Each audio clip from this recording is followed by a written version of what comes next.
Hello, my name is Mohammed Ramal. I am a graduate student in CIS 571. Today I will be talking about Project 2, showing a demo as well as some code that was used to develop it. So what we're looking at right now is the front end web application designed using Vue.js. It is a very simple UI. Here you have the ability to change the number of participants and a simple button to start the election process. So if I go ahead and hit start election process, we got a winner along with an election ID, and I can keep hitting it, and a new winner will be generated based on the voting. I can go ahead and switch this to 40, for example, and now this will make a request to the administration API on the back end to process the participant change. And if I hit start election now, we'll see that the winner now is 14 compared to 1 or 2 when we had 2 participants. And if I keep doing that, it'll process a new winner um, based on the number of participants we have. So this is pretty much the UI demonstrating the election process along with the results. If we now go ahead and have a look at the back end, this election service consists of 3 different APIs. As you can see here, I have 3 Java applications running, which is running on Spring Boot. We have the administration application, which takes care of um, the number of participants along with generating the election number. So if I go to the controller real quick and look at the endpoints available, we have right here a post to set the number of participants, get to get the number of participants. We have also generate. So if I go into generate real quick, we'll get a random UUID and then return it back. So that's basically what the administration API is utilized for. With every controller, there's a service, and service is where the business logic will go. So that's in terms of the administration. When an election gets started, it will call the coordinator API. So this is the first step of the process, the initial step of the process. So right here, initiate election. If we go into this method right here, part of the service, we have we get the election number, which we just saw. We get it from the administration API. We get the number of participants from the administration API. So that's always going to be our single source of participants and election numbers throughout the system here.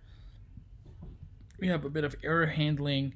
Um, the initiator is generated using the math.random function.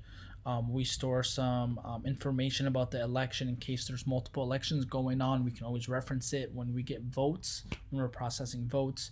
And here, a post request is made to the participant API, letting the participant know that they are the initiator and to go ahead and notify the rest of the participants.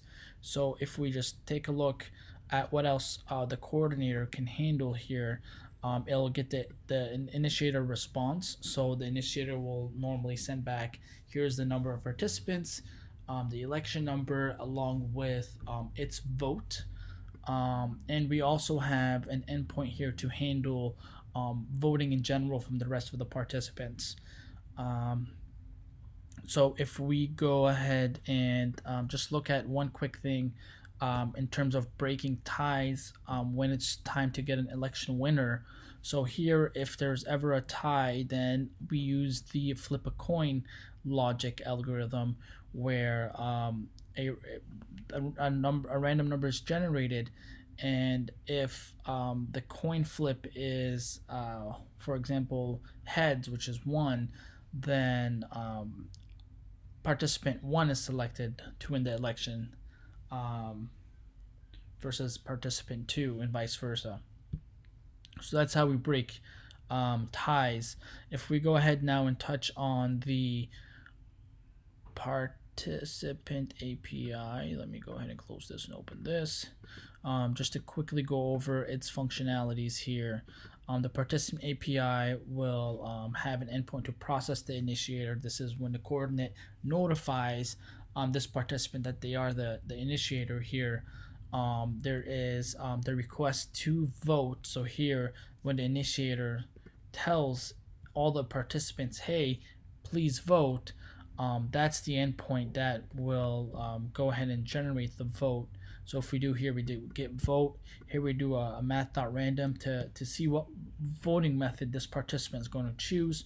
So here we have the random vote method, which will just generate a random number between the, the minimum participant and the maximum participant number. And then we have a formulated vote method where we just return the number of participant, its participant number divided by 2 plus 1. So if I was participant 4, then divided by 2 plus 1, I would vote for participant 3. Just kind of a different way of voting per se. I know that I'm running short on time here, but just one last endpoint I wanted to talk about was the election results. So this is when the coordinator wants to notify the participants of the election results. This is the endpoint where it would hit, and basically this is a simple text that would get printed. If you look at the report, you can see actually a screenshot of this. It'll just say, this is the results received by this participant for this election number, and this is the winner. Thank you. If you have any questions, please let me know. And yeah, that summarizes it.